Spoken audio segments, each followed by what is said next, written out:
de ça. Sinon, tout ça là, c'est pas bon. Si on passe, si on voit ça là, tu vas à Djougui ici là, c'est pas bon. Tu vois comment les gens sont attendent l'école. Les populations qui votent pendant les élections vont tous mourir. Et comme ça, ce n'est pas bon. Les autorités ne pas venir regarder ça. On ne demande pardon. Tu vois, c'est ça les gens sont.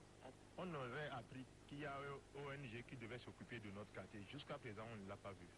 S'il était venu, on pouvait sensibiliser les gens pour qu'ils puissent s'abonner à des choses pareilles. On souhaitera ce que le maire... Sur Canal 2 International qui va débuter sans son sommaire habituel. Je vais vous présenter les thèmes donc en débat cette semaine. Nous allons reparler de ce colloque scientifique prévu du 1er au 3 novembre prochain à Yaoundé et qui porte sur les œuvres sociales de la première dame du Cameroun. Et nous dirons un mot également de ces mémorandas, si on peut le dire comme ça, la Léké du Fundi, dans le vent de l'actualité de la semaine. Tout de suite, les invités qui ont bien accepté de venir en débattre sur ce plateau. Je commence par vous, Salida Ibou. Bonjour et merci d'être venu. Bonjour Carole. Laurent Kolo est juste à côté de vous, ancien député, administrateur civil à la retraite et chef traditionnel. Merci également d'être venu. Merci Carole. Le professeur Claude Abbé, que vous connaissez tous, sociologue, merci également d'être venu. Bonjour à l'ensemble de vos auditeurs et merci pour l'invitation. Jean-François Chanon, journaliste au quotidien Le Messager, grand reporter. Merci d'être là. Merci, vous faites bien de m'avoir invité et je vous dis bonjour, Carole. Jean-Philippe Guemeta, vous êtes mon confrère, journaliste, mais vous êtes aussi docteur en épistémologie. Logique épistémologique. Logique épistémologique. Vous êtes donc journaliste au quotidien Le Jour. Merci à vous tous d'être venus. Je le disais en entrée de cette émission, on parlera donc de ce colloque sur les œuvres sociales de l'épouse du président de la République et la controverse autour de ces mémorandums dits du Fundi. Commençons, messieurs, si vous le voulez bien, par les faits portant sur le premier sujet. Jean-Philippe Guemeta, vous avez publié un article dans le quotidien Le Jour cette semaine. Il s'agit de quoi concrètement dans ce colloque? Merci. Avant de répondre à cette question, Carole, je vais commencer par saluer le professionnalisme avec lequel Le Jour a traité cette question.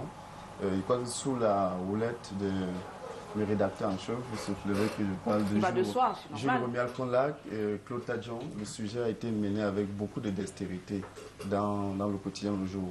Donc sous ma plume, avec toute la froideur, nous avons décidé de rendre compte, de parler des faits, du thème, de la date, sans faire des commentaires. Donc le thème est dédié, aura lieu du 1er au 3 novembre. Le thème il porte sur le thème les droits fondamentaux, politique de solidarité au prisme de l'action sociale de la première dame. Donc voilà le décor planté. Donc il y a un ensemble d'axes. Le premier axe porte sur le statut international de Chantal Biya et d'autres orientations. Donc pour l'essentiel, il mobilisera les institutions publiques et les universitaires. Ils sont assez nombreux. Merci pour ce décor. Alors, Jean-François Chanon, est-ce que vous avez finalement su l'objectif de ce colloque? Savoir, non. C'est-à-dire, en fait, j'ai trouvé le sujet d'abord dans les réseaux sociaux. C'est-à-dire, on en parlait, mais de manière assez invective, les uns contre les autres, quoi. Parce que tel qu'il a été placé là, c'était comme si, voilà... qu'est-ce que c'est que cette histoire encore où on va vouloir parler, faire un colloque sur les œuvres sociales de la première dame, etc. Les réactions ont été très très vives et parfois, surtout lorsqu'on a su un peu ceux qui voulaient contribuer à ce débat-là, enfin à ce travail scientifique, notamment à l'université.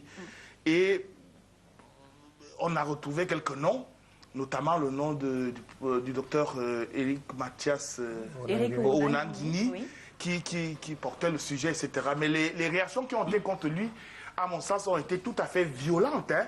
On dit non, ouais, c'est pas possible. Quelqu'un qui crée l'espoir dans la situation de notre pensée par rapport à une société plus juste, comment il peut se retrouver... On en parle tout à l'heure dans le corps du sujet. Je proposais de rester sur l'objectif, il était question... Non, voilà, je suis en train de venir à l'objectif, justement. Bon, mais quand j'ai posé la question au professeur Mathias Éric, parce que journaliste, j'aime pas toujours faire des commentaires a priori. Et je pense que Claude Abbé sait très bien, dans la formation de sociologue, les faits sont sacrés. Les faits sont sacrés. Il ne faut pas faire des a priori. Il faut toujours essayer de confronter. Je l'ai donc appelé, il m'a donc expliqué que la thématique du colloque, effectivement, porte à questionner tout le travail qui est fait tout autour de manière humanitaire, non seulement pour l'actuelle première dame, mais aussi on pourrait l'élargir à l'ensemble des premières dames, partie de l'ensemble des premières dames et autres. Moi, j'ai visité l'autre jour avec mes amis de l'Union de la presse francophone, le CIRCB, c'est-à-dire le Centre international de recherche Chantal Biya. Je n'y avais pas mis les pieds. J'avais, comme tous les journalistes, des a priori.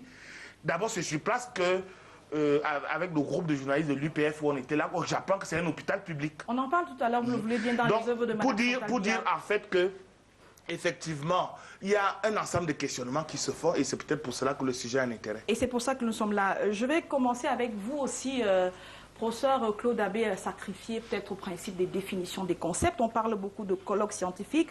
On a parlé aussi d'un doctorat honoris causa. On parle aussi de la notion de première dame. Commençons par le colloque scientifique. C'est quoi?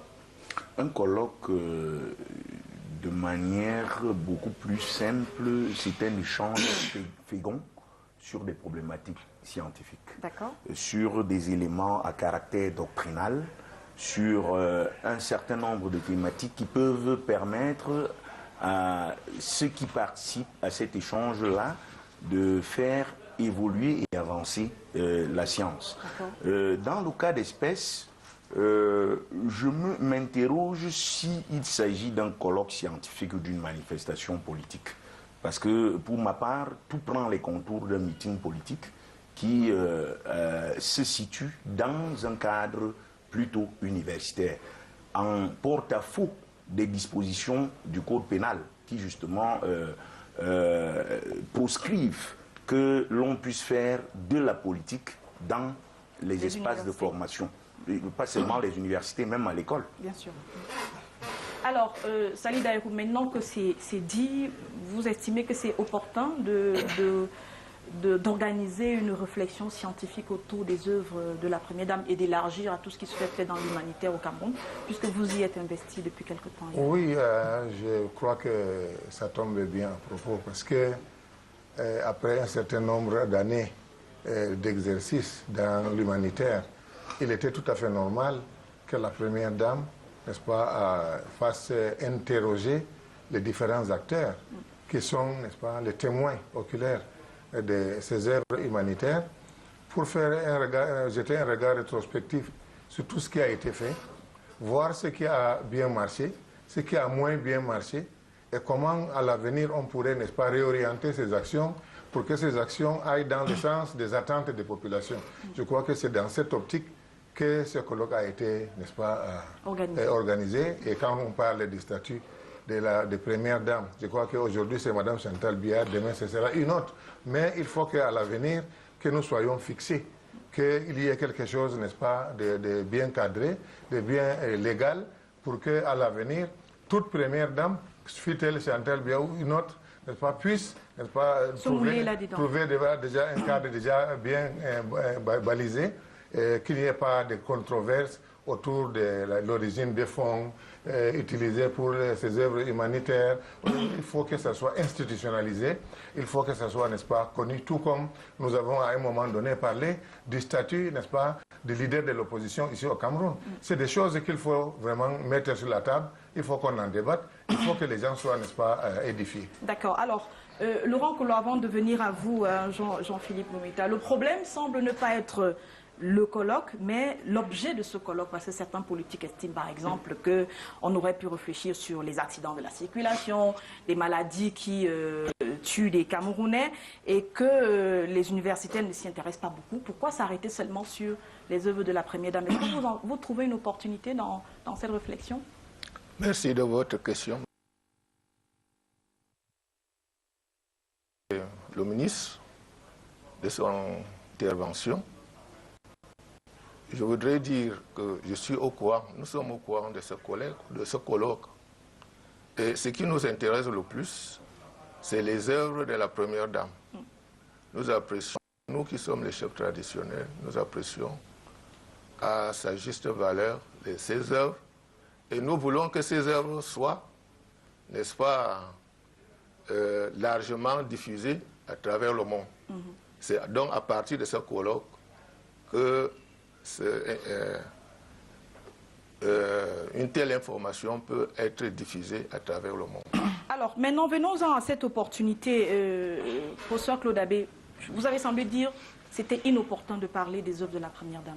Pourquoi? Non, je ne dis pas que c'est inopportun de parler des œuvres de la Première Dame, parce que d'ailleurs, il faut se le dire, la plupart de ces éléments-là sont justifiés par la faillite de l'État, c'est-à-dire la faillite d'un pouvoir en place qui ne joue pas son rôle à fond et qui utilise l'argent du Cameroun, parce que pour la plupart de ces œuvres-là, elles sont réalisées avec les fonds du Camerounais lambda, c'est-à-dire avec l'argent du contribuable. Et à ce titre-là, il ne faut pas mettre le Cameroun en difficulté d'un côté et puis jouer les personnes qui viennent en sécurité, en aide, en assistance aux Camerounais à ce titre-là. Donc, à mon avis, le problème, quand on veut mener une réflexion scientifique ou un débat ou une recherche scientifique à caractère scientifique, on se pose d'abord à la base la question, quel est le problème? Et du coup, on en vient à se poser la question, ici sur le plan scientifique, quel est le problème?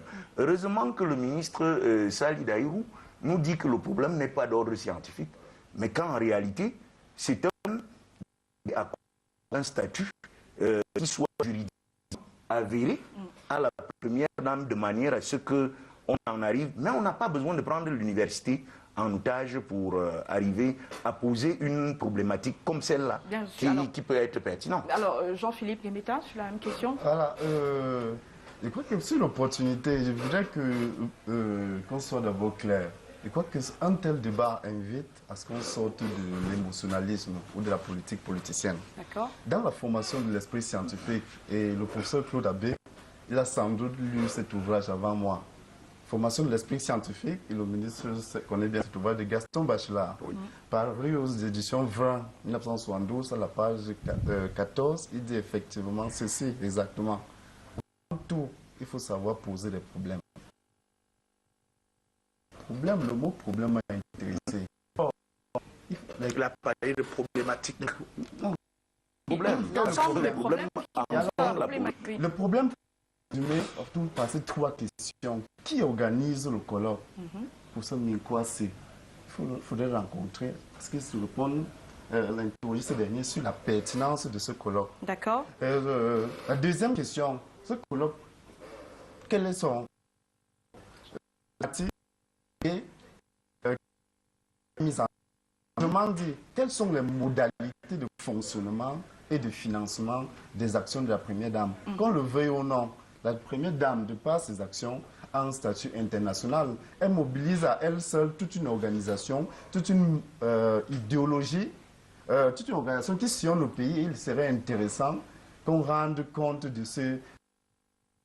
Donc pour moi, le problème serait, vu d'aller en besogne, que de commencer à caractériser ou à dire ce colloque n'a pas lieu d'être. Je crois que ce soit au niveau des exemples pullulent à l'échelle, au niveau du continent, sur la scène européenne, américaine.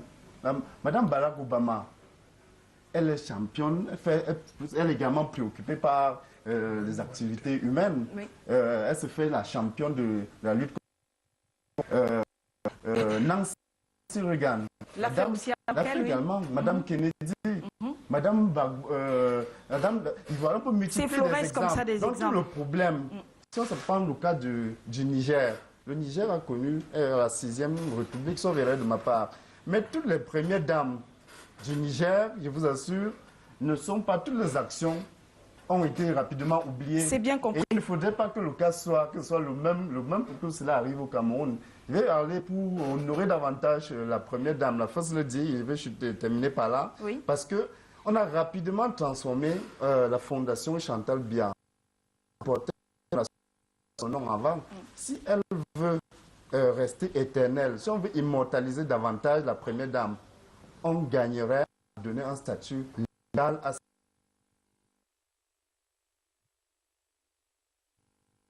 ce colloque de réfléchir sur comment est-ce qu'il faut institutionnaliser la notion de première dame au Cameroun. Pourquoi donc, avant même qu'il n'ait lieu, des voix s'élèvent pour critiquer, notamment, commençons par les contributeurs de ce colloque, le docteur Mathias Eric Onanguini, qui essuie depuis quelques jours les foudres et les critiques de l'opinion. Parce que l'initiative est suspecte. Elle est suspecte, essentiellement suspecte. Parce que partout dans le monde entier, le rôle des premières dames, c'est un rôle humanitaire.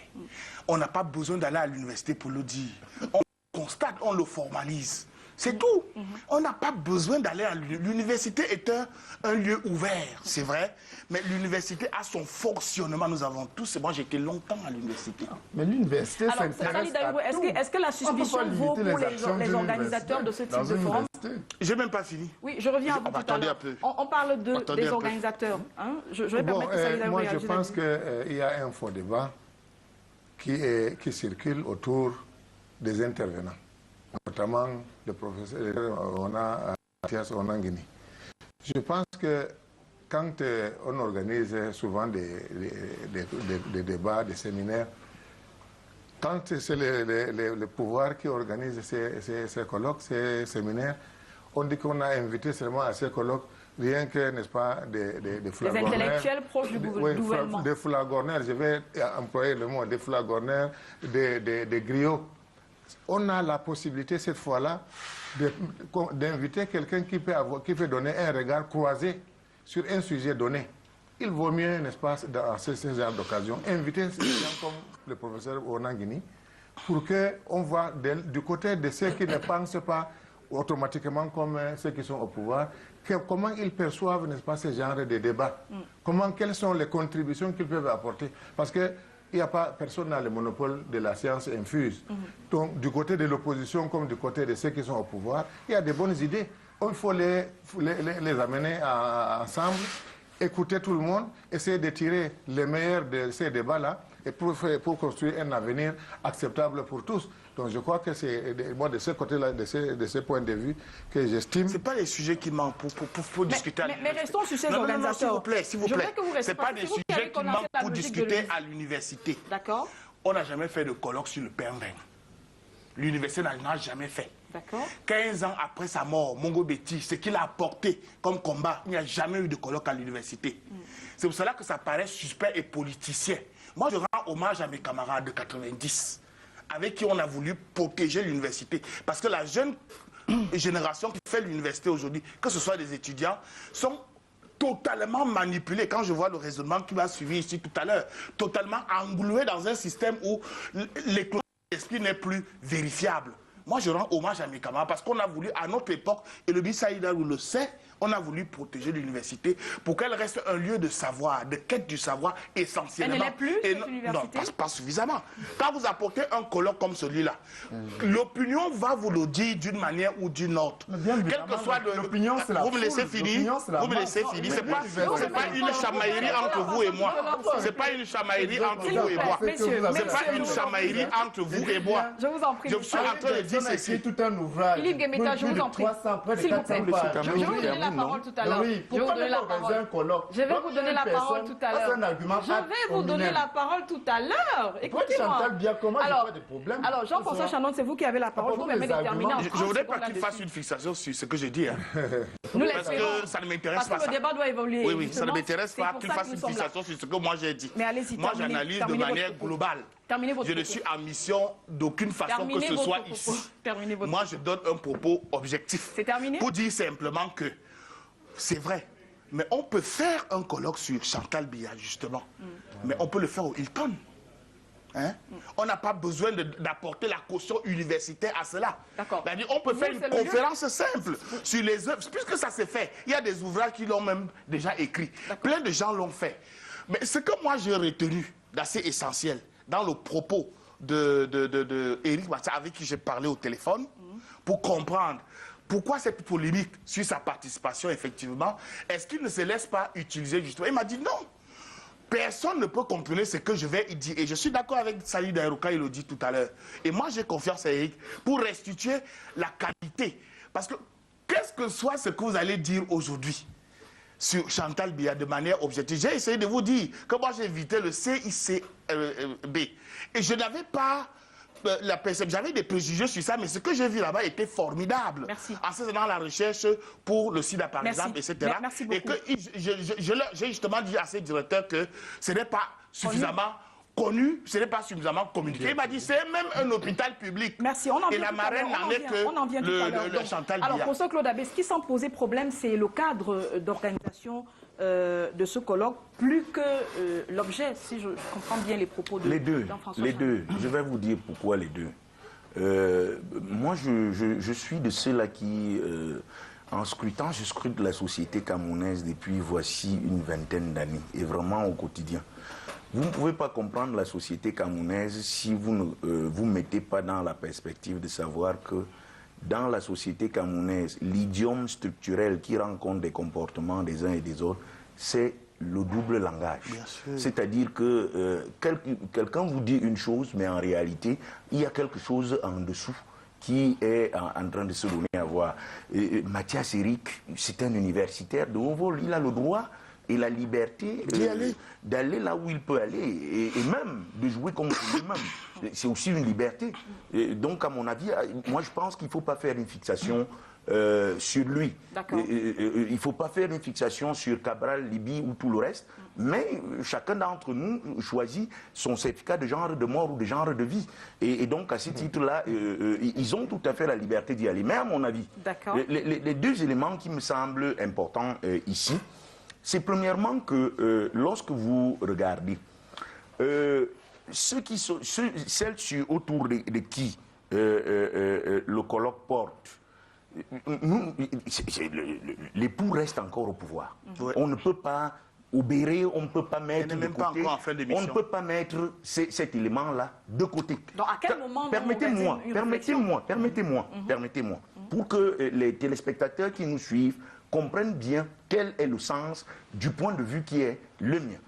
Pour un régime qui est en réalité très connu pour son sérieux à protéger les libertés publiques, et pour un régime où le ministre de l'Enseignement supérieur dit clairement qu'ils sont les créatures du chef de l'État, quand une telle manifestation accourt et lieu à l'intérieur d'un campus universitaire, je doute que les libertés académiques qui doivent être observées pour la mise en route d'un tel événement soient effectivement observées. C'est d'autant plus que, à la fin, in fine, ce qui est visé, c'est de donner un doctorat honoris causa. Et dans cette logique-là, vous ne pouvez pas me dire un seul moment que les gens viendront dire que, par exemple, les sources de financement de ces œuvres qui sont l'objet de la faillite de l'État sont en réalité que telle ou telle chose est en train de mal marcher et que c'est pour cela qu'on se retrouve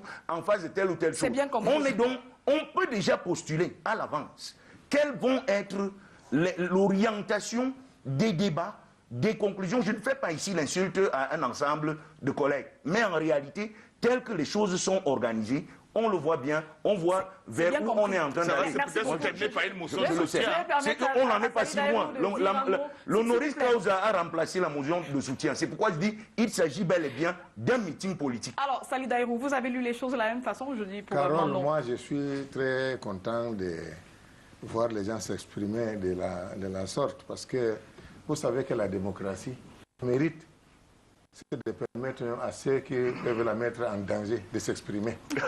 C'est ça la démocratie. Je dis, je suis content. Moi, je serais aussi très content de voir que le professeur Claude Abbé était aussi l'un des panélistes. Je ne peux pas participer à une telle imposture. Mais je dis moi, c'est mon sentiment. Je ne peux pas participer à une telle imposture. Organisateur, vous l'aurez invité. Je l'aurais invité. Non, je ne serais pas venu. Bon, quels que soient les lieux. En tout cas, tous les flagonneurs qui veulent y aller ne manquent pas. Permettez qu'il termine son propos. S'il vous plaît, je dis que ce soit organisé au Hilton, que ce soit organisé à l'université, vous pouvez pas, sans risque de perdre un seul radis, que le professeur Onangeni.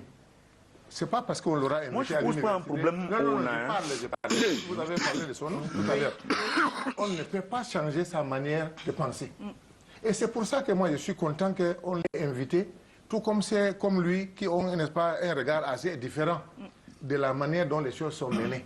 Parce que nous construisons notre pays. Il est de notre devoir d'entendre les points de vue des uns et des autres pour voir à la fin qu'est-ce qu'il faut fédérer, qu'est-ce qu'on peut retenir de tous ces débats pour que demain soit meilleur qu'aujourd'hui. Parce qu'on ne peut pas, si on invitait seulement les gens qu'on a taxés des proches du pouvoir à aller à ce colloque, on va dire que c'est le RDPC qui a organisé sa chose et c'est le RDPC qui est en train, n'est-ce pas, ça c'est les flagorneurs. Il vaut mieux que les gens comme en Guinée ou quelqu'un viennent apporter une caution scientifique. Oui, une scientifique et surtout un peu plus acerbe parce que lui, il ne peut pas cautionner quand c'est mal fait. D'accord, c'est voilà. compris. Moi, je dis que c'est pour ça que je suis d'accord. Je suis fier qu'il soit vraiment l'un des panélistes. Merci. Je viens à vous avec une question, s'il vous plaît. Depuis que l'affaire a été rendue publique, on a très peu entendu parler les organisateurs. C'est un silence éloquent ou bien ce mutisme est suspect? Le silence du professeur, du vice-recteur, mais quoi, peut paraître suspect. C'est le vice-recteur qui a organisé cela? Il est président du comité d'organisation. D'accord. Il est personnellement appelé et comme il est cité dans mon papier, il va dire: je n'ai rien à vous dire, monsieur, je communiquerai au moment opportun. Cela peut étonner. Ce n'est pas encore le temps de la communication.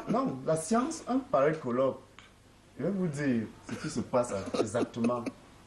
Sous peine de donner raison à mes deux voisins. C'est bien pas le point de vue. Mais ce qui se passe, ils vont m'excuser tout simplement, ce qui se passe actuellement à l'université de Yaoundé 2 est très grave. J'espère que le chef du gouvernement est tout simplement informé de la situation. Les enseignants sont divisés. Le pire, la dérive anti-scientifique qu'on aurait évité. On a pris l'université en otage. De se passer. Pardon. Je veux dire exactement que il y a une fraction. On a porté une caution terrible à une affaire. Qui se dresse, qui est opposée au professeur Moukwase, le fond de l'affaire. Il ne veut pas, il soupçonne M. Moukwase de vouloir de prendre la place du recteur actuel, de vouloir au forceps de devenir recteur. Comme ce n'est pas l'objet, je vous en prie, je vais recadrer avec vous parce que vous savez bien qu'il n'y a personne ici qui va parler au nom du professeur Moukwase, donc qui va corroborer ou non vos propos. Donc je propose que nous passions dessus et que nous allons autre chose. Oui. Je vois que la science, la devise de l'université de Yaoundé 1, c'est la science, la scientia collativa cognitio, la science d'une entreprise collective. On ne peut pas, a priori, la science est une collecte. Tout le monde apporte sa contribution. Allons-y. Si M. Chanon peut me permettre, si cette passion devait enfin continuer. Non, je ne suis pas passionné. Je voulais juste... Allons-y. Non, s'il vous plaît. Je voulais vous aider à savoir la devise de l'université de Yaoundé 1, qui est mon ancienne université. J'ai fait plus de temps dans cette université que vous soufflez, que je vous dise. Pourquoi vous vous énervez? Pourquoi vous vous énervez? Jean-François Chanon. Allons-y. Pourquoi il s'énerve? Sur la devise de l'université Yaoundé 2, s'il vous plaît. Ceci, la science est une entreprise collective. Et je disais donc ceci. Moi, je parle mieux et tourne la tête. Pour éviter toutes les situations. Il y a a priori, on peut regretter que jusqu'à présent dans notre pays, on n'ait pas organisé des colloques sur des figures historiques, Mais organiser pour moi un colloque sur Chantal Biya à l'université, ça ne remet en rien. Est-ce que Chantal Biya... Ce n'est pas sur Chantal Biya, mais c'est sur les œuvres caritatives. Non, sur la première dame. Les œuvres caritatives. Saviez-vous changer les choses si vous mettez... Est-ce qu'elle a posé des actions concrètes? Oui. Pour moi, c'est la dérive anti-scientifique qu'il faut éviter. C'est compris. Qui organise le colloque? Sur quoi porte ce colloque? Quel est le problème scientifique derrière? Monsieur Ngometa, vous pouvez me dire le s'il vous plaît, permettez. Pour ça, Claude Abbé, c'est encore moi qui pose les questions. Quel est le problème scientifique? Il s'est lui-même embrouillé. S'il vous plaît, messieurs. Quel est le problème scientifique? Qui s'est embrouillé dans le plaidoyer qu'il est en train de vouloir faire. Je vais vous suggérer, Jean-Philippe et Jean-François Chanon, s'il vous plaît, Jean-François Chanon et Jean-Philippe, je vais vous permettre, j'assure encore la police de ce plateau, et je vais vous permettre de vous exprimer tranquillement, au risque d'être désagréable, parce que vous l'êtes envers les spectateurs qui regardent. Alors, Majesté, est-ce que vous connaissez quelques-unes des œuvres de Mme Chantal Biya? Oui, beaucoup des œuvres, mais avant d'en parler, je voudrais d'abord dire que le colloque, comme je l'ai dit tout à l'heure, est une occasion d'informer et de rendre compte à une œuvre quelconque. Oui. Les œuvres de madame, la première dame, sont immenses. Quelques-unes que vous connaissez. Nous avons, chez nous par exemple, au niveau du village, nous apprécions beaucoup l'apport de madame Chantal Biya sur le sida. Vous voyez qu'au niveau du village, le sida est une maladie, c'est un fléau. Et lorsque madame se met à aider les malades de sida, c'est une affaire très importante. Nous voyons aussi la fondation Chantal Biya. Et de manière rapide, gratuite, et d'une manière que si un parent n'a pas de moyens, il peut se présenter pour avoir des soins. Si ce n'est même pas gratuit, mais ce n'est pas aussi lourd, aussi cher que dans les cliniques privées. Merci. Donc, les œuvres de Mme Chantal sont immenses. Alors, Jean-François Chanon, vous en parliez tout à l'heure et c'est visible sur le site de la présidence de la République. Il n'y a pas seulement la Fondation, il y a le CIRAC, il y a les synergies africaines.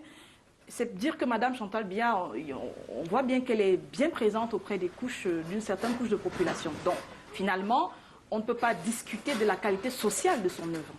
Pourquoi on discuterait? Pourquoi pas? Pourquoi on discuterait? Puisque les faits sont là, ça s'impose devant nous. C'est-à-dire qu'elle est entrée dans l'humanité. Moi, je sais comment elle est entrée dans l'humanité. Je sais comment ça s'est passé. Je ne sais pas l'occasion de le dire. Je suis quand même journaliste depuis pratiquement 91. Je sais comment ça a été structuré quand elle est entrée au palais, comment on a structuré tout ça pour faire d'elle la championne humanitaire. C'est-à-dire dans le fond, parce qu'avant, il y avait déjà une œuvre. Le pavillon Baudelaire appartenait à Jean-Irène Biya. Et subitement, on l'a effacé, on a mis une autre plaque. Et puis, au fur et à mesure, quand nous, on a voulu se montrer critique, en disant, il ne faut pas forcer l'humanitaire. Parce qu'il ne faut pas donner un caractère politique à la première dame en la mettant dans l'humanitaire. Et puis, en même temps aussi, après, on dit, bon, ben, c'est la présidente d'honneur de. Il faut bien comprendre, comme je vous l'ai dit, le CICR. Ce que le docteur Dio Lemad nous a tous dit, c'est que c'est un établissement public. Elle n'en est que la marraine. Alors on lui pose la question, qu'est-ce qu'il y a donc en face? Ah, ça c'est une ONG, c'est-à-dire Synergie africaine. C'est une ONG, etc., etc. Donc le problème c'est que, allez voir le fonctionnement de la Fondation Chantal Biya. C'est un hôpital qui fonctionne, j'allais dire, comme un hôpital public. Ça veut dire que si vous n'avez pas les moyens, on ne vous traite pas. D'avant, ça dit dès que vous arrivez avec un enfant, vous pouvez vérifier. Donc, le caractère humain est là, c'est qu'elle a quand même eu l'occasion de faire cette fondation dans le site, n'est-ce pas, d'un hôpital public, dont on ne sait pas très bien si cela le lieu a été offert ou bien parce que sa fondation est d'utilité publique aujourd'hui. Et tout ça, il faut clarifier cela, monsieur le ministre, vous voyez. C'est important pour la société, pour qu'on puisse être convaincu, comme le chef l'a dit effectivement, que voilà la médiatisation extrême de tout ce qu'elle fait aujourd'hui. J'en ai rien contre. Merci Jean-François. Mais il faudrait que dans la spécificité, qu'on sente effectivement que c'est quoi Synergie africaine exactement? C'est quoi la Fondation Chantal Biya aujourd'hui? Qu'est-ce qu'elle a opéré? Comment tout cela a opéré? C'est de ça, c'est cette questionnement. Jean-François, permettez-moi de répondre justement. On n'a pas besoin de colloque pour ça. On n'a pas besoin. Je vous en prie, Jean-François. Je voudrais dire. On a terminé. Je reviens à vous. Ce n'est pas un face-à-face entre Jean-Philippe et moi. Je reviens à vous. Ce n'est pas un face-à-face. Ce n'est pas un face-à-face. Je donne la parole à Je suis très mal à l'aise par rapport à ça. Avec quels moyens est-ce que Mme Chantal Biya se déploie? Merci, Carole. Je voulais vraiment qu'on dépassionne un peu les débats. Parce qu'en réalité, Mme Chantal Biya est l'épouse du président Paul Biya. Très connu. Et vous savez que institutionnellement, un président de la République a ses moyens d'intervention. Ça, c'est connu dans tous les pays du monde. Il a, n'est-ce pas, ses fonds de souveraineté. Et le président de la République ne peut pas avoir ces moyens de fonds de souveraineté-là et laisser sa femme, n'est-ce pas, et son épouse galérer. Et laisser son épouse être traitée, n'est-ce pas, de chiche, parce que nous sommes en Afrique. Il faut qu'on se dise la vérité. Une dame qui va demander audience à Mme Chantal Biya, sur 10 audiences, moi j'ai été directeur de cabinet du Premier ministre, je peux vous dire, sur 10 audiences là, il y a au moins 6 ou 7 qui viennent avec un fonds, n'est-ce pas, de demande d'aide, de demande d'intervention sous forme financièrement.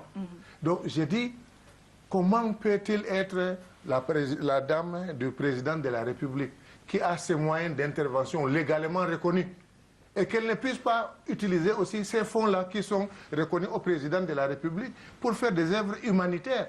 Ce serait dommage qu'on se dise que Mme Chantal Biya a pris cet argent pour aller, n'est-ce pas, cacher dans les paradis. On dit la même chose. Non, non, non. Toutes les premières dames font dans l'humanitaire, dans le monde. Et pourquoi ça vous offusque maintenant? Non, personne n'est offusqué, justement. Non, non. C'est la clarté qu'il y a derrière, tout ça qu'il faut structurer. Mais c'est clair, moi j'ai mon épouse qui est membre du CERAC. Oui. Vous savez comment le CERAC est financé? Comment il est financé? C'est nous qui finançons le CERAC. C'est nous. Individuellement? Oui, nous individuellement. Les époux des dames? Oui, les époux donnent l'argent à leurs dames qui vont, n'est-ce pas, contribuer au financement, n'est-ce pas, des Mais c'est le nom de la première dame qui est devant. Mais c'est elle qui est la présidente. C'est le cercle des amis. Elle apporte sa part. Tout à fait. Elle apporte sa contribution. Ce n'est pas gratuit. D'accord. Parce que si moi, mon épouse apporte 300 000, si Mme Chantal Biya apporte 20 millions, on va dire que c'est mon épouse qu'on va mettre au devant. Non, c'est elle qui a donné le plus. Donc je dis, quelque part, il faut que nous nous entendions.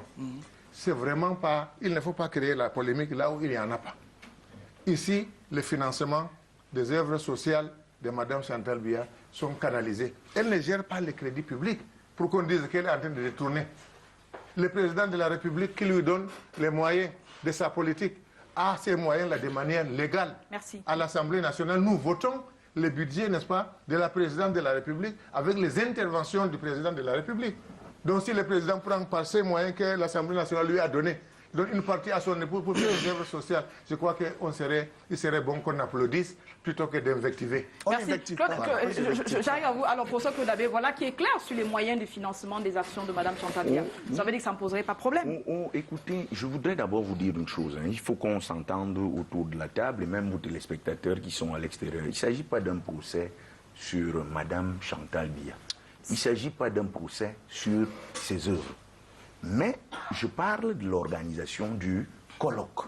C'est-à-dire, moi j'en reste, je suis vraiment assez centré spécifiquement sur cette question-là. Bien malin qui pourrait nous dire, dans les axes de ce colloque-là, quelles sont les origines des fonds qui financent ces œuvres caritatives. Monsieur le ministre Saïd Aïrou a sûrement un pan qu'il dévoile à travers cela. Mais je ne suis pas sûr qu'il a fait une étude systématique pour arriver à déterminer que voici l'origine des fonds. Et moi, je voudrais dire que le colloque qui me pose problème, non seulement parce qu'il y a ce double langage qui habite les uns et les autres qui y participent ou qui ont organisé cette affaire, mais deuxièmement parce que, d'un autre point de vue, il ne faut pas organiser un mal fonctionnement d'un État pour donner la possibilité que les Camerounais sont des mendiants, qu'ils sont des gens qui demandent à être assistés à toutes les secondes. Si le ministère des Affaires sociales fonctionnait comme il le faut, si les autres ministères en charge des vulnérabilités ou d'un certain nombre de maladies fonctionnaient comme il le faut, à mon avis, on n'aurait pas un besoin de recourir à un argent public qui est utilisé de manière détournée pour que finalement... De manière privée. Non, j'ai dit détourné, utilisé de manière privée ou publique, quand c'est déjà l'argent du contribuable, à mon avis, c'est la même chose. Utilisez les mots que vous voulez, mais moi je suis responsable et j'assume ce que je suis en train de dire ici, là, que si la réflexion sur cette affaire-là, sur ces œuvres caritatives, appelle à une réflexion finalement sur la faillite du fonctionnement de l'État dans son rapport au social. Merci. Alors, Jean-Philippe, est-ce que ce qui semble choquer l'opinion, ce n'est pas justement le fait que les scientifiques fassent de l'action sociale de Mme Chantal Biya un objet de recherche, et on aurait pu aboutir justement en traçant les sources de financement à légitimer un certain nombre de statuts à la première dame? Je crois qu'il serait bien de commencer que le professeur Claude Abbé, qui a une posture scientifique plus élevée, commence par nous définir ce que c'est qu'un objet scientifique.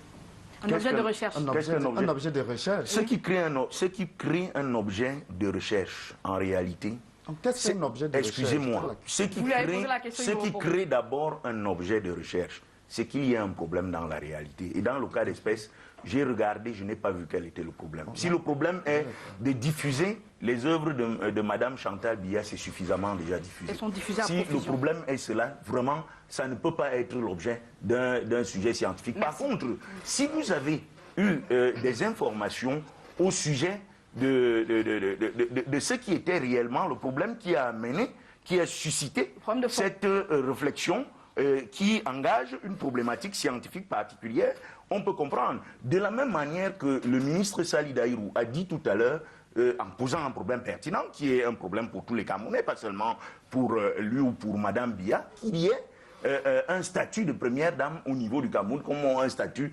de chef de l'opposition. À mon avis, ce n'est pas nécessairement le rôle du colloque d'aller résoudre ce problème qui relève plutôt du législateur. La question que je voulais poser, qu'est-ce que vous répondez à cela? Oui, le problème étant, l'objet du colloque étant défini, plus ou moins. Moi, je voudrais dire, à mon sens... Vous n'avez pas encore défini. Vous l'avez défini pour lui. L'objet de recherche, à mon sens, peut se définir ou se caractérise par son originalité, sa pertinence et le colloque en l'état actuel. Je voudrais qu'on soit clair, je ne suis pas un défenseur ou l'un des organisateurs de ce colloque. C'est bien compris. Donc, ce colloque est d'abord inédit. L'objet de recherche se détache absolument des goûts et des intérêts. L'humanitaire. L'humanitaire n'est pas un objet de recherche nouveau. Il y a beaucoup trop de travaux sur l'humanitaire.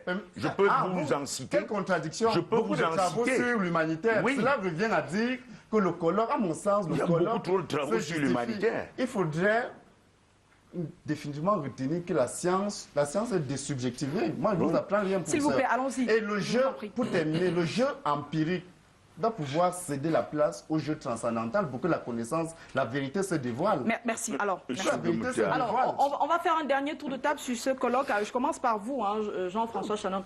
On a beaucoup parlé de la thèse du clientélisme politique avancée donc pour justifier l'organisation de ce colloque. Est-ce que vous comprenez cela? Je ne sais pas très bien ce que vous voulez me faire dire, mais j'ai déjà donné mon sentiment sur la question. J'ai dit, effectivement, il y a des suspicions objectifs qu'on peut développer autour de cela. Moi, ce colloque, ce sujet, tel que je l'entends explicité, peut faire l'objet d'une thèse de doctorat. Simplement. C'est-à-dire que, mais dire colloque, c'est-à-dire on peut prendre la personne de Chantal Biya, parce qu'il ne faut pas discuter non plus quand les autres font autre chose. Un ouvrage a été écrit sur Chantal Biya. Pas un seul. De la rue au palais. Mais la violence d'État qui s'est abattue sur l'auteur était telle que tout le monde s'est dit, mais finalement, parler de la première dame est un sujet tabou. Aujourd'hui, on nous sort un colloque sur ses œuvres humanitaires. Il y a même un ouvrage sur les premières dames en Afrique, parce que M. Ngometa n'est peut-être pas très au courant. Moi, je l'ai à la maison. J'ai ce document. Et vraiment, quand il parle des l'UNEDI, je suis par très Cartala en étonné. 2014, c'est connu. Voilà, c'est pas à l'université. Je suis très étonné. Permettez que Jean-François Chanon termine, s'il vous plaît. L'UNEDI à l'université. Votre culture scientifique gagne à faire preuve. C'est vous qui avez la parole. Non, le problème, c'est que Jean-Philippe veut nous ramener à l'université. Parce qu'il a même dit quelque chose tout à l'heure. C'est important de le dire. C'est important de le dire. Moi, je suis journaliste. Je ne suis pas venu ici pour dire combien d'années j'ai fait à l'université. Ça n'est pas intéressant pour ceux qui nous regardent là en ce moment. Et codifier, le langage codifié que vous avez utilisé tout à l'heure, ça n'est pas intéressant pour ceux qui nous regardent. Parce que c'est savant pour eux. Ce que les gens veulent savoir, effectivement, c'est que est-ce que ce colloque-là a une distanciation avec la politique?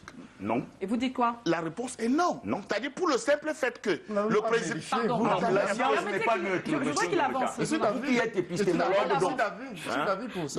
Vous faites vos premiers pas dans l'épistémologie, me semble-t-il. S'il vous plaît. La science est loin d'être neutre. Je vous permets de terminer en 20 secondes. Il a cité Gaston Bachelard, moi je lui citerai Kant.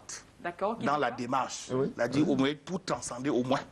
Pour dire que pour le simple fait que le président Paul Biya, président de la République du Cameroun, président national du RDPC, est encore en action, toute œuvre que son épouse fera, il y aura toujours, quelle que soit la distanciation qu'on veut y inspirer, il y aura toujours une suspicion. Du moins, pour ceux qui lui sont opposés.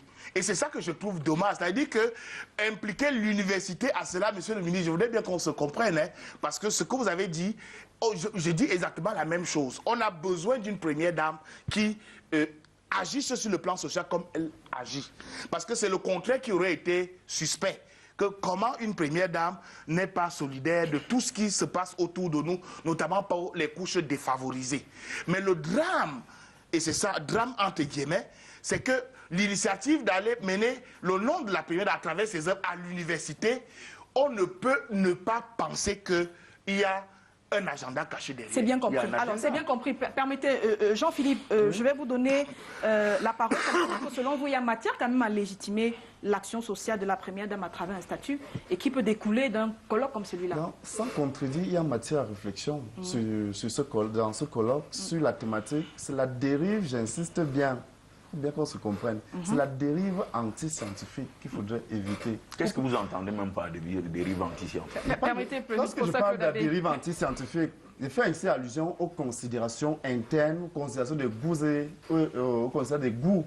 J'ai dit tout à l'heure, il faudrait qu'on se comprenne que beaucoup d'intellectuels, des universitaires d'eux soupçonnent le professeur Minkwase de vouloir devenir recteur. Et ça, c'est des suspicions et puis... Oui, c'est dit que nous versons déjà dans les goûts. Il faut plus que ça. Hein. Permettez, il faut ça veut dire que nous versons dans les jugements, dans les goûts. Voici un homme politique donc, normalement, si ce colloque pouvait se faire avec toute la froideur, toute la critique possible, pour déboucher sur la restauration d'un cadre légal. Des actions de la première dame. Des actions de la première dame. Pas de la première dame. Des premières dames actuelles et de celles qui vont suivre, cela ne poserait pas problème. Merci à vous. Non, pour dire une chose aussi, juste une chose à Jean-Philippe, je crois quand même qu'un personnage universitaire bien connu, d'une grande figure comme le professeur Minkwase, je crois que à quoi il devrait aspirer aujourd'hui, c'est à plus qu'un poste de recteur. Donc, ça veut dire que la constitution ne tient pas la route. Merci à vous. Poste de recteur, parce que c'est quand même... Non, attendez, c'est quand même un personnage important de notre université. C'est bien compris, c'est bien compris. Alors, professeur Claude Abbé, je viens à vous, je vous suggérerais de faire une conclusion. Quand on parle de symposium, de conférence, de colloque, la différence se fait à quel niveau sur l'objet de la recherche et à quoi on devrait s'attendre à la fin? Vous savez que le colloque a besoin de faire évoluer la science, notamment en essayant de toucher un certain nombre d'éléments à caractère doctrinaux. Et éventuellement, il peut y avoir dans ces éléments à caractère doctrinaux des choses sur lesquelles le savant ayant produit le savoir, le politique peut tirer profit pour effectivement arriver à améliorer les choses dans la réalité. Le symposium a, lui, pour finalité bien précise, une finalité pratico-pratique. C'est-à-dire qu'il s'agit là d'une réflexion qui est tournée directement vers l'action. Ce n'est pas nécessairement un problème de production des savoirs pour que le politique plus tard vienne arriver à tirer ce qu'il y a pour travailler. Et si vous aviez à organiser ça, vous feriez quoi? Un colloque, un symposium, une conférence? Moi, je n'organiserai jamais ce genre de... Sur une thématique semblable ou même différente? Je dis que je n'organise... Vous ne me demandez pas d'organiser des choses qui ne sont pas en rapport avec mes cours, mes logiques fonctionnelles. Je suis un bonhomme qui évolue en savant et je fonctionne effectivement en savant, pas en entrepreneur politique dans le champ de la science. Or, j'ai affaire ici à des entrepreneurs politiques qui sont engagés dans le champ scientifique. Alors, Sali Daïrou, mutation, le quotidien Mutation évoque l'arbitrage de la primature, de la présidence de la République sur la suite à donner à ce colloque. Vous qui connaissez un peu les arcanes de l'administration, est-ce que ça se passe comme ça? Est-ce que c'est la présidence qui va trancher pour dire, écoutez, le débat sur l'objet, il doit se tenir, ça n'aura pas lieu, donc on va le faire ce colloque? Non, je vais dire... Je m'excuse. Le colloque a déjà été, n'est-ce pas, arrêté. Il est déjà décidé qu'il y aura colloque. Donc, qui va organiser, qui ne va pas organiser, ça reste la périphérie. L'objectif principal, c'est la tenue du colloque. Le colloque aura bel et bien lieu, on a donné la date. Ce n'était pas un test d'opinion, on n'a pas fait fuiter des choses pour dire on va voir comment l'opinion prend ça. Qu'est-ce que l'opinion peut dire par rapport à un sujet qui a été mis sur la table pour aller... On ne peut pas tirer les conclusions avant d'en avoir discuté. Il faut que les gens aillent d'abord au forum, qu'ils aillent au niveau du colloque, discuter et voir qu'est-ce qui ressort de ce colloque. Parce que moi, j'ai dit, il ne faut pas qu'on veuille, n'est-ce pas, avoir le beurre et l'argent du beurre. Ici, on est en train de parler, n'est-ce pas, d'un président, d'une femme, d'une première épouse, qui est l'épouse d'un président de la République en fonction. Je voulais poser la question de savoir à quel moment vous souhaiteriez que la première dame dont pose ce genre, n'est-ce pas, de problèmes. Quand elle sera plus au pouvoir avec son mari, ou bien celle qui va venir va attendre aussi que son mari... donc c'est elle qui a posé le problème. Non, j'ai dit non, pas elle. J'ai dit, vous avez dit maintenant que... Saïd Aïrou, je peux vous aider en posant la question au professeur Claude Abbé. À quel moment on doit réfléchir sur le statut de la première dame? Savez-vous, en réalité, à quel moment doit-on réfléchir sur le statut de la première dame? C'est quand le Parlement siège. Là-bas, c'est le législateur qui dit il y a un problème avec le statut de la première dame, il faut arriver à le construire. Pardon, excusez-moi, monsieur le ministre, si vous me le permettez, sauf votre respect, que finalement, un citoyen lambda ne se sente pas mal à l'aise qu'on bloque les routes au moment où la première dame est en train de sortir, alors qu'elle ne relève que de la vie privée, privative de monsieur Biya, et pas du chef de l'État en tant que tel. Bon, et à ce titre-là, il faut peut-être lui construire une stature officielle au regard d'un certain nombre d'apports et de contributions. Carole, c'est bien compris. C'est bien compris. Allez-y, en tant que législateur, Carole, je serais vraiment très heureux d'avoir, n'est-ce pas, les conclusions de ces forums, de ces colloques. Oui. Et nous allons donc pouvoir nous appuyer sur ce que les Camerounais profonds pensent des fonctionnements. Ce n'est pas un sondage d'opinion. Non, mais au niveau du colloque... Mais c'est des chercheurs, les chercheurs vont sur le terrain pour collecter. Les idées vont s'entrecroiser. Les gens vont poser les problèmes. On va voir, n'est-ce pas, de quel côté, n'est-ce pas, penche la balance. Si les gens veulent qu'il y ait une réorientation, n'est-ce pas, des actions de la première dame. Et si les gens veulent, n'est-ce pas, qu'il y ait un statut, n'est-ce pas, de première dame, pas de Madame Chantal Biya, de première dame en général. Vous nous demandez souvent quand vous légiférez là au Parlement. Merci à vous, merci. Permettez qu'on termine.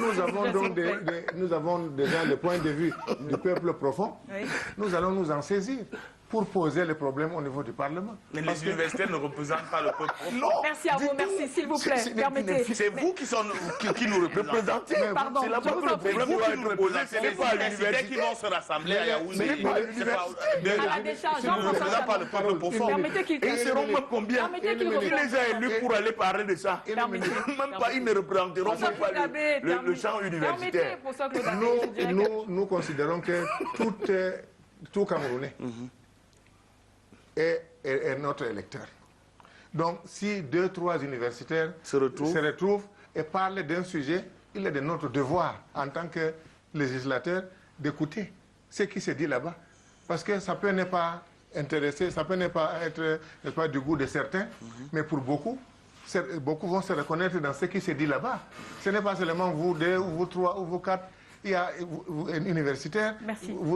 Nous allons pouvoir donc voir qu'est-ce qu'il y a derrière, n'est-ce pas, à cette manière. Merci à vous, les élus du peuple. À la décharge. Moi, je veux défendre je vous en prie. Nous sommes l'université contre ce genre de démarche. Et à la décharge. Tout comme le représentant de Pardon, monsieur le ministre, s'il vous plaît. Voilà. Et à la décharge de député, vous savez bien, vous, les scientifiques, que vous allez sur le terrain collecter. Donc forcément, vous parlez à un certain nombre de personnes. Et à ce niveau, je peux comprendre que vous soyez représentatif d'un certain nombre d'opinions. Autre sujet d'actualité que nous allons porter en débat cette semaine, c'est cette manifestation de colère des patients de l'hôpital général de Yaoundé. C'était mardi dernier, à l'origine de leur courroux, les séances de dialyse hebdomadaires qui ne sont plus possibles parce que les machines, dit-on de ce côté, sont en panne.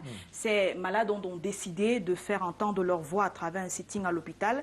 C'était à l'entrée donc de cet hôpital. Armand Gueffak et André Marine Dia sont allés à leur rencontre. C'est le reportage de la semaine. Alors, Dominique Bilina me fait signe que le reportage de la semaine vous sera proposé ultérieurement. Le temps pour moi de relever qu'il n'y a pas que les malades de l'hôpital de Yaoundé qui ont fait ce sitting. Ceux de Bamenda également ont manifesté leur courroux au courant de cette semaine parce qu'il n'y avait donc pas la possibilité de faire sa séance de dialyse. Venons-en à ce document rendu public il y a quelques jours et que la presse appelle le mémorandum.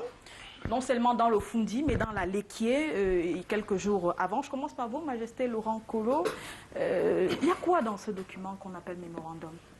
Je vous remercie beaucoup. C'est pour cela d'ailleurs que je suis venu pour éclairer l'opinion nationale sur la rencontre de Konabeng. C'est ce qu'on a appelé rencontre de Konabeng, la déclaration de Konabeng, plus précisément. Qu'est-ce qui a été dit là-dedans? Les chefs traditionnels, comme vous le savez, on sait que le chef est traditionnel, c'est le mot traditionnel qu'on place devant. Or, la tradition est là, mais le chef est aussi là. La chefferie traditionnelle est organisée au Cameroun par un texte, le décret numéro 77-245 du 17 juillet 1977. Et de ce quoi la chefferie traditionnelle fait partie de l'organisation administrative du Cameroun. Pardon, Majesté, venons-en au contenu de cette déclaration, je vous en prie. La déclaration de Konabeng était rédigée par le collectif des chefs traditionnels de la Liki. Et on dit quoi là-dedans? C'est une motion de soutien et d'encouragement, plus précisément, adressée à son Excellence Paul Biya pour son action, pour continuer son action à la tête de l'État. Et surtout aussi pour se maintenir, pour maintenir sa candidature naturelle lors des prochaines échéances éventuelles. Et donc vous n'avez pas posé les problèmes de la Léquier? Vous n'avez pas posé des problèmes? Il n'y avait pas d'autres problèmes à poser parce que l'occasion ne s'y prêtait pas. Les chefs ont d'abord l'obligation de réserve pour dire n'importe quoi dans leurs réunions. Et nous avons des réunions statutaires chaque fois. La Léquier est organisée en association. D'accord, c'est bien compris. Alors, Jean-François Chanon, pourquoi on parle donc de mémorandum qui pose des problèmes non seulement dans le Fundi et dans la Léquier? J'aurais voulu que vous me donniez la parole juste après le chef. Vraiment, je m'en excuse. Vous aurez en troisième position après Jean-François de la Léquier. Oui. Ça m'intéresse. Vous allez répondre tout de suite. Ça m'intéresse. Vous allez répondre tout de suite. Je commence par Jean-François Chanon, journaliste. Je crois que vous avez d'ailleurs travaillé sur la question dans le quotidien Le Messager ces jours-ci. Il était question de quoi? Pourquoi on parle donc de mémorandum concernant la Léquier et le Fundi ces derniers jours? Peut-être que le chef n'a pas bien explicité ce qui fait problème dans le cas de la Léquier. En fait, selon le travail journalistique que j'ai eu à faire, que le Messager a eu à effectuer sur ce sujet, il y a eu un problème parce que les médias ont relayé autre chose, semble-t-il, par rapport à ce qui avait été dit en Konabeng. Je crois que c'est bien de ça qu'il s'agit. C'est-à-dire qu'ils se sont réunis pour dire qu'ils soutenaient le président Paul Biya, mais en fait, certains médias, avec des journalistes assez proches de la Léquier, ont plutôt dit que on ne sait pas trop, qui se sont réunis pour poser des problèmes de société, les problèmes de misère et autres qui se trouvaient qui se posent, comme partout d'ailleurs au Cameroun, dans la Léquier. Et je crois que le chef est là pour dire que non, nous sommes allés, si j'ai bien compris son propos, nous n'avons dit que ceci, c'est-à-dire que le président Paul Biya doit se représenter et que.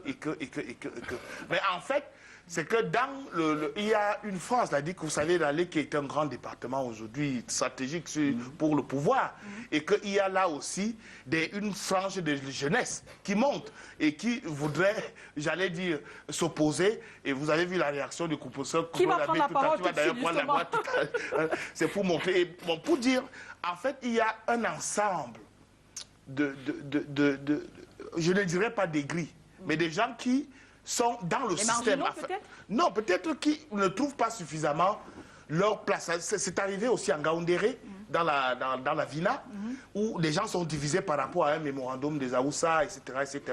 C'est arrivé aussi dans le Fundi, là où, même si le patriarche, entre guillemets, Onamele Zibi, ne se reconnaît pas dans le texte qui a été publié par un confrère de la place, le problème se pose puisqu'il dit que lui, il a son texte qui est même plus violent que ce qui a été publié. C'est-à-dire qu'il ne lit pas ce qui est dit. Il ne lit pas ce qui est dit, mais il dit que c'est même plus... son texte est plus violent. Et par rapport à cela, donc, il y a donc une élite qui dit non, Nous, on estime que le Foundi a au moins 4 ministres, pardon, et que ça n'est pas partout. Et que le président Paul-Biya en a fait assez et qu'on ne peut pas lui parler sur ce ton-là. D'accord. Donc il y a toutes ces oppositions-là, c'est aussi arrivé à l'Est. Et venons-en à ces oppositions, si vous le permettez. Je commence par vous. Professeur Claude Abbé, vous aviez envie de dire quoi concernant la lecture? J'avais précisément envie de dire ceci, que je me suis rarement présenté dans l'espace public comme étant ressortissant de quelque part. Parce que je me crois dans le devoir de parler universellement pour l'ensemble des Camerounais. Mais puisqu'il se trouve que mon cordon ombilical est nécessairement quelque part, et que je me sens d'une certaine manière plus ou moins intéressé par les problèmes qui viennent de là. Même si à Kouanaban, ils n'ont effectivement pas posé ces problèmes. Je vais vous donner, j'étais à Lobo, pas plus tard que lundi, invité par un ami prêtre. J'ai fait entre Lobo et Yaoundé 6 heures de route. C'est 40 km. C'est 40 km, c'est-à-dire Lobo et Yaoundé. C'est pour vous dire qu'en réalité... C'est un problème de route? Vous m'allez imaginer, c'est sûrement parce que c'est tellement bien. Il est étonné qu'on n'en ait pas parlé. C'est-à-dire, s'ils n'ont pas parlé de ça, s'ils n'ont pas parlé de ça là-bas, je dis même que c'est même très grave. À mon avis, le chef devrait même pouvoir dire que nous n'en avons pas parlé expressément, mais en réalité, les problèmes dont posent les gens, dont parlent les gens, sont des problèmes réels que nous avons. Et c'est un malaise généralisé dans l'ensemble du Cameroun. Ce n'est même pas seulement la Liquier qui pose le problème. Quand la Damawa parle l'autre jour, c'est également les mêmes problèmes qui sont en réalité posés. C'est un malaise généralisé et qui rend compte de la logique de produire aujourd'hui des mémorandums. Merci. Alors, je vais parler une petite chose. C'est qu'aujourd'hui, on constate juste une chose, et c'est une dynamique nouvelle dans la logique de production des mémorandums. C'est que très souvent, je ne veux pas dire que ce soit le cas de la déclaration de Kouanaban, mais qu'en réalité, aujourd'hui, la plupart des gens, ils s'asseyent, ils produisent un mémorandum, et puis dès que ça sort dans l'espace public, ils disent non, ce n'est pas nous. D'accord, c'est compris. Alors, ce n'est pas nous, cette sortie d'hypocrisie généralisée. Vous en venez à la question, je vous en prie. Vous permettez que je pose la question à Salih Daïrou. Très souvent, ce sont des élites, des personnes qui se présentent comme des élites, et très souvent aussi des membres de votre parti politique qui sont donc signataires de ces mémorandas et qui très vite se désolidarisent lorsque la question est portée sur la place publique. Pourquoi est-ce qu'on en arrive à ce mode d'expression? Bien, madame, les mémorandums, pour moi, c'est une façon, n'est-ce pas, pour les populations de s'exprimer. Parce qu'on ne leur a toujours pas donné la possibilité de venir sur les lieux publics et dire, n'est-ce pas, leurs ressentiments par rapport au fonctionnement, n'est-ce pas, des institutions, par rapport, n'est-ce pas, aux problèmes de développement.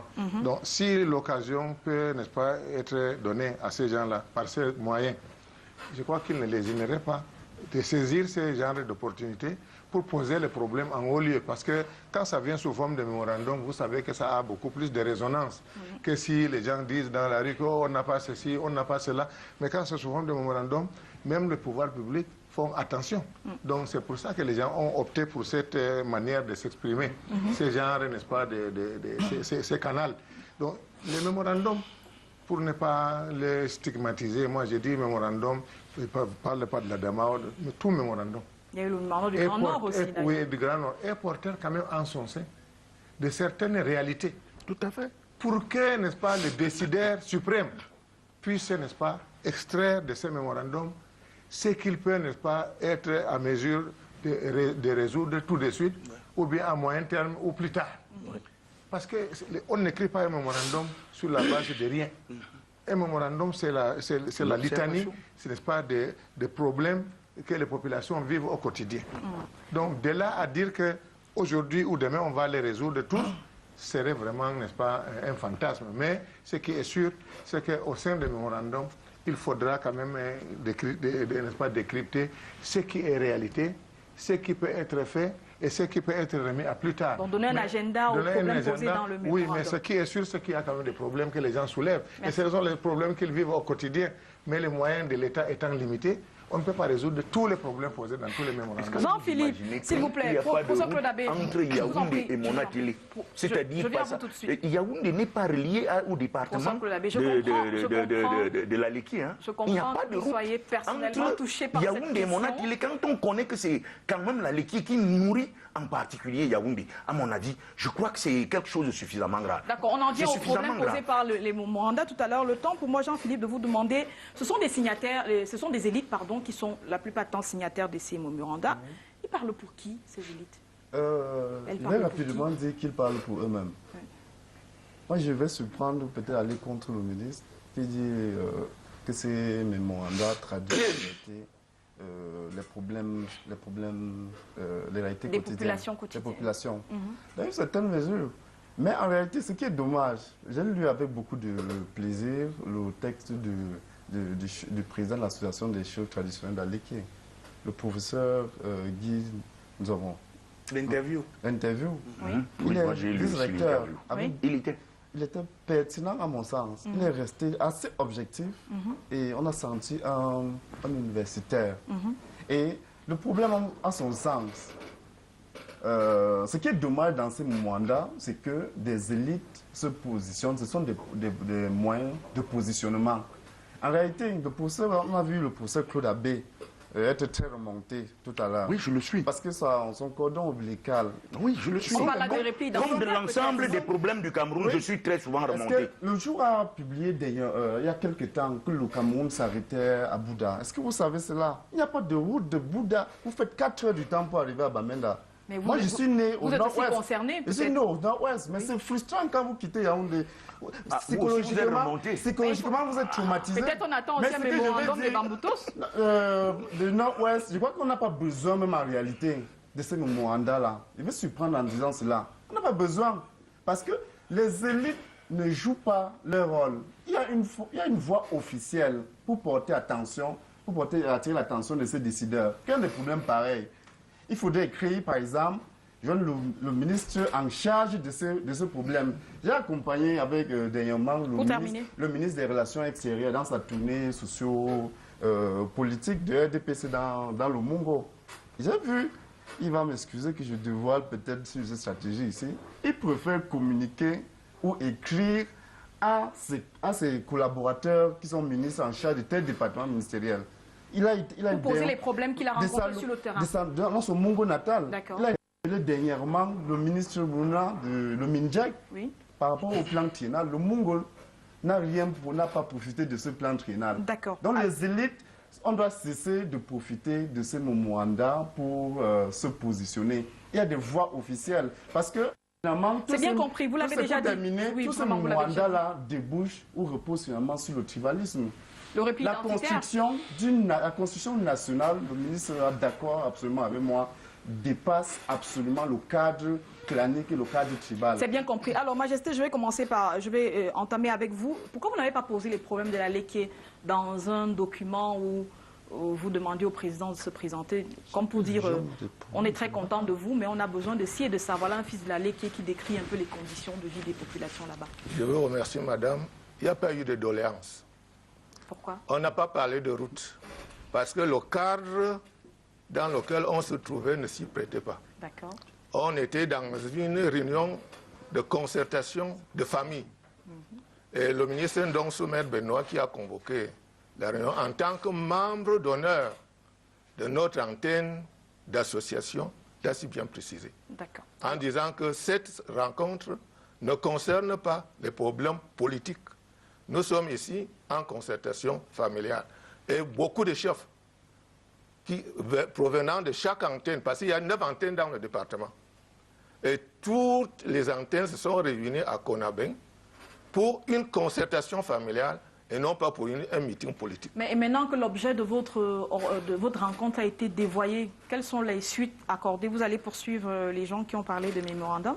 Les chefs déclinent toutes les responsabilités sur cette manière d'agir, parce qu'ils ne se reconnaissent pas des choses que ces journalistes ont avancées. Nous déclinons absolument notre responsabilité. Jean-François Chanon, est-ce que les mémorandums comme forme d'expression portent des résultats dans notre contexte?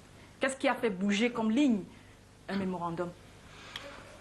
D'abord, je vais prendre le contre-pied de Jean-Philippe pour dire que oui, ce sont des formes d'expression, et le ministre l'a dit tout à l'heure. Vous vous souvenez de ce fameux mémorandum du Grand Nord qui a bougé le Cameroun. Et régulièrement, quand je me suis rendu dans cette première partie, quand ça chauffait un tout petit peu en tant que journaliste, la plupart des gens qui n'avaient pas lu le document, qui se demandaient, mais c'est quoi cette histoire de mémorandum?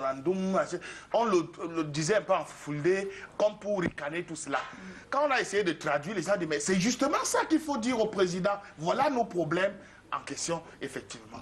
Le problème, c'est que peut-être Jean-Philippe, les gens qui sont à l'initiative des mémorandas veulent tirer de leur côté la couverture, sans associer tout le monde. Parce qu'il est nécessaire que s'il y a un problème qui s'impose, je vous prends un exemple.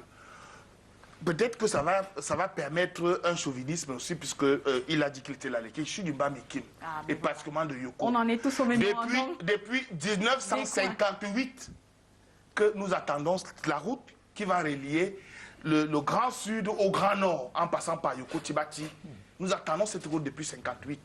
Récemment, il y a peut-être deux ans bientôt, le gouvernement est allé à Yoko faire une grande fête, promettant que cette route va démarrer. Vous faites un mémorandum? Oui, si vous voulez.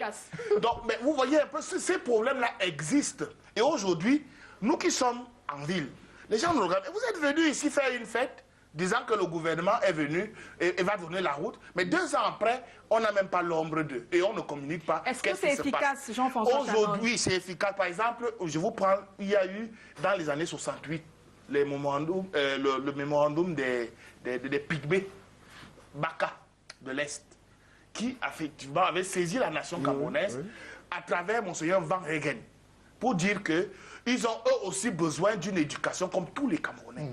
Que ce n'est pas parce qu'ils sont pygmées qu'on doit pouvoir les créer comme des bêtes curieuses, des bêtes exotiques, que les gens viennent voir en forêt et ressortent. Ah, les pygmées, là, c'est comme ça qu'ils sont. Non, ils ont besoin des écoles, ils ont besoin d'être intégrés aussi dans des postes, de faire les grandes écoles, etc. Et des administrateurs civils, devenir des ministres, il n'y en a pas encore eu. Il n'y en a pas encore eu un pygmée, ministre. Terminé, je vous en prie. Donc, ce sont des revendications sociales. Mais à la différence de Jean-Philippe, ce qu'il disait, c'est que moi, je pense que c'est nécessaire de le faire, mais il faut le faire sans arrière-pensée politique.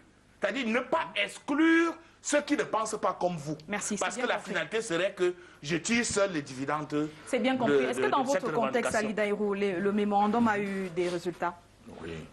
Oui, mais certainement.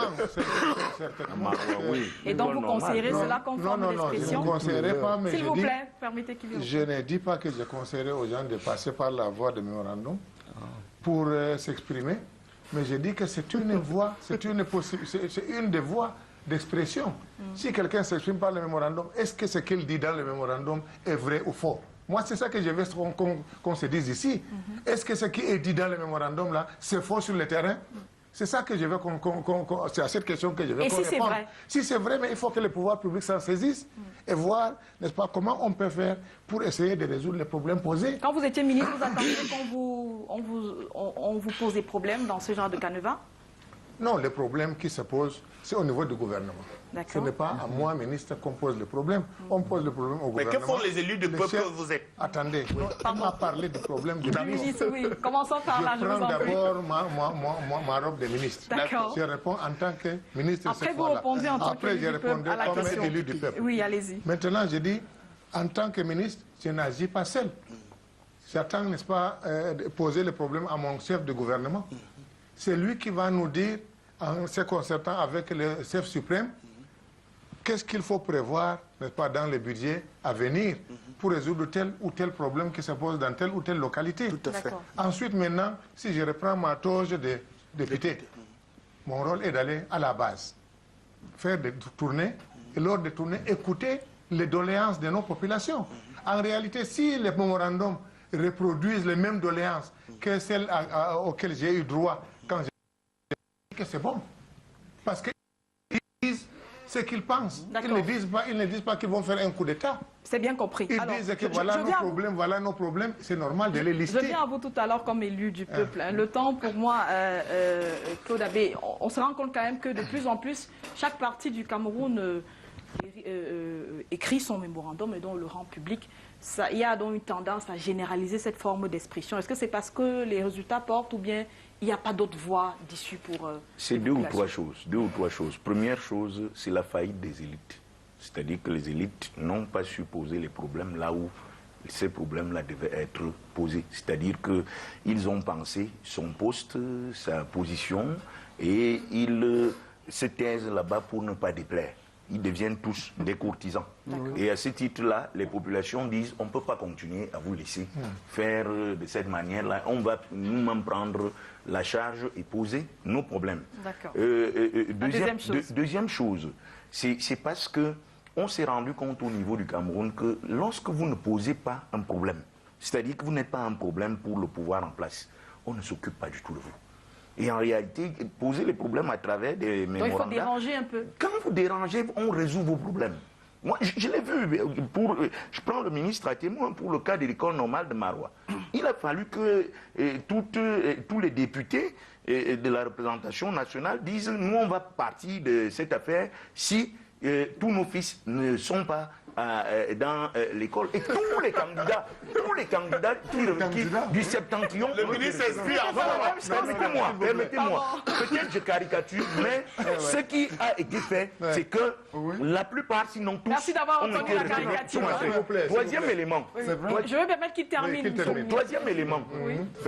Je pense pour ma part que ça rend compte également d'un gros problème, de la généralisation d'un malaise. C'est-à-dire que la parlotte ne s'est pas accompagnée de faits. Et qu'aujourd'hui, 34 ans après, les Camerounais en sont à se demander, voici le président de la République, probablement au soir de son règne, parce qu'il n'est plus tout à fait jeune. Même si on devait lui donner encore 60 ans de vie, je ne suis pas sûr que dans les 60 ans de vie, il serait encore en mesure d'avoir toutes ses forces pour pouvoir diriger le Cameroun. Au soir de la vie de règne de ce monsieur, qu'est-ce qu'il nous aura apporté en dehors de ces discours et de cette rhétorique? Et que la rhétorique creuse a vécu et que les gens sont en face de leur réalité. Merci. Je vais permettre que Salih Daïou réagisse. Oui, s'il vous plaît. Merci Carole de me donner la possibilité de réagir concernant l'école normale de Maroua. Je veux dire à tous les Camerounais, j'ai exercé les fonctions de ministre de la fonction publique pendant 8 ans. J'ai organisé les concours dans ces pays pour des raisons professionnelles. Je dois, n'est-ce pas, être astreint au secret professionnel parce que sinon, ce que je vais vous dire va vous édifier. Mais en off, je suis prêt à le faire. Je vais dire que, qu'est-ce qui s'est passé? À l'école normale supérieure de Maroua, ce n'était pas un concours, je vais dire, Carole, que ça soit bien compris par tout le monde. C'était sur étude de dossiers. Et sur étude de dossiers, quand on a publié les résultats, nous avons vu que les quotas auxquels nous avions droit n'étaient pas respectés. Il était de notre devoir. J'ai dit, moi je suis l'un de ceux-là. J'étais de notre devoir de revendiquer qu'au moins les quotas soient respectés. Vous n'allez pas nous dire que parce qu'on a fait le concours, les autres étaient tellement, n'est-ce pas, idiots qu'ils ne pouvaient pas avoir droit, n'est-ce pas, à l'entrée à l'école normale supérieure. C'est bien compris. Quel est le critère qui a prévalu pour qu'on écarte tous les autres, pour que nous voyons qu'on n'avait même pas eu 10%. D'où le moment pour restituer les faits. Pardon, permettez, je vous en prie. De toute façon, le ministre n'a pas remis en question ce que j'ai dit. C'est-à-dire que quand vous posez votre problème et que vous dérangez, on le résout. C'est bien compris. Et puis le président de la République, le président de la République, Dieu merci, il n'est pas du Grand Nord. Il a pris une décision politique pour dire que si c'est l'année ainsi, il a pris au moins 80%, ce n'est pas 100% des candidats qui étaient là. Il a pris au moins 80%. Et c'était la seule première fois. Et c'était fini. Merci. Dès lors qu'il y a eu les concours, on a respecté maintenant les quotas et personne n'a jamais rien revendiqué. Voilà un cas réglé par le mémorandum. Alors, Jean-Philippe, s'il fallait donc en faire, vous direz qu'il faut en faire un peu plus pour poser les problèmes. Ça va banaliser, le mode d'expression. Est-ce que ça ne va pas banaliser le mode d'expression des mémorandums? Ça diffère davantage des mémorandums. Oui, que chaque groupe identitaire le fasse pour réclamer ce qui lui revient, peut-être pas de droit, mais au moins qu'il pense avoir droit. À quoi il pense parce que en s'inscrivant davantage dans cette logique, cela peut conduire notre pays justement au chaos. Et ce n'est pas la voie autorisée. Moi, je souhaite que ce mémorandum traduise en réalité la faillite des politiques publiques. Vous avez... Enfin, vous me rejoignez. Allez-y, oui. En quoi est-ce qu'il y a faillite des politiques publiques? En réalité, parce que c'est depuis près de 30 ans. Il faut le dire, parce que voilà l'origine historique. Près de 30 ans, le ministre est d'accord avec moi, que le Cameroun vit sous la prédation économique. Et quand il parle de la prédation économique, il parle de programme d'ajustement structurel. Tout est parti de là. C'est parce que notre pays a été tellement asphyxié qu'aujourd'hui, la pression des problèmes est énorme et l'État ne peut pas gérer tous ces problèmes. Ce n'est pas parce que l'État pénètre en brousse, entre guillemets, pour reprendre une expression chère à Jean-Marc là. La pression, les problèmes sont énormes. L'État essaye de faire ce qu'il peut, mais... Donc vous rejoignez Claude Abbé qu'il faut déranger pour pouvoir... Oui, je suis en train de dire qu'il faut déranger pour poser les problèmes. Mais quand tout le monde a les problèmes, la priorité, c'est fait à quel moment? L'État doit davantage s'engager dans les problèmes prioritaires des différentes localités. Comment les priorités Les priorités... Puisque tout le monde a les problèmes. Donc, la priorité se fait à quel moment? Il faut déranger. Si dans la lecture on dérangeait, ça marcherait. Le président de l'association des chefs traditionnels proposait de revenir par exemple au plan quinquennal. Ça pourrait être... Les plans quinquennaux permettent de revenir, d'évaluer concrètement les problèmes de chaque région et de les réaliser. Jean-François Chanon, comment on fait? On généralise les mémoires ou pas? Non, il faut continuer à les faire, mais de manière concertée. Comment on va se concerter? Le Nord va dire, attendez, nous on écrit d'abord, notre société les autres après. Il y a les différents pouvoirs, ça existe. Il faut les faire fonctionner. L'exécutif, le législatif, le judiciaire, mais le pouvoir des médias, mais aussi un cinquième pouvoir dont on a souvent envie de ne pas trop consulter, mais qui est en fait le vrai pouvoir, c'est-à-dire le pouvoir de l'opinion publique. C'est-à-dire, oui, il existe et il faut le faire savoir, il faut le faire fonctionner effectivement. Parce que si les élites confisquent la démocratie, par exemple, hein, en disant que chez eux, personne d'autre ne doit rien dire, parce que si vous dites quelque chose, c'est parce que vous voulez qu'on le dégage de là. Donc, il faut arrêter ce genre de fonctionnement et que l'élite soit justement celui qui, comme on disait dans la Grèce, l'égard, c'est celui qui s'est distingué et qu'on peut prendre comme exemple dans la société parce qu'il est capable d'unir au lieu de diviser. Or, le problème spécifique des élites aujourd'hui, c'est qu'ils divisent et qu'ils ne réunissent pas suffisamment. Et je crois que l'initiative justement du ministre Soumet, que je connais personnellement, et à féliciter parce qu'il a quand même réussi à... Non, ce n'est pas une affaire d'amitié. Terminons, je vous en prie. Je le connais personnellement. Je le connais personnellement. C'est un grand frère d'ailleurs. C'est un grand frère que je connais personnellement. Et je crois d'avoir pu réussir à mettre les chefs traditionnels ensemble.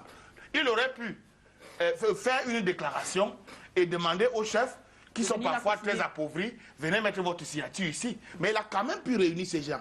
Et je crois que ça doit se continuer. C'est le même fonctionnement qui doit se faire aussi bien à l'université que quand on veut faire un colloque, on se concerte et puis on arrête la thématique et on se dit que voilà ce qu'on veut faire. Merci Jean-François Chanon. Je vais permettre aux chefs traditionnels de terminer. Vous êtes à la télé. S'il y avait à poser les problèmes, ce seraient lesquels de votre... Je voudrais d'abord dire Jean-François Chanon, permettez qu'il... Les chefs traditionnels ont tenu à féliciter le ministre Ndong Soumet pour son initiative appréciable. D'accord.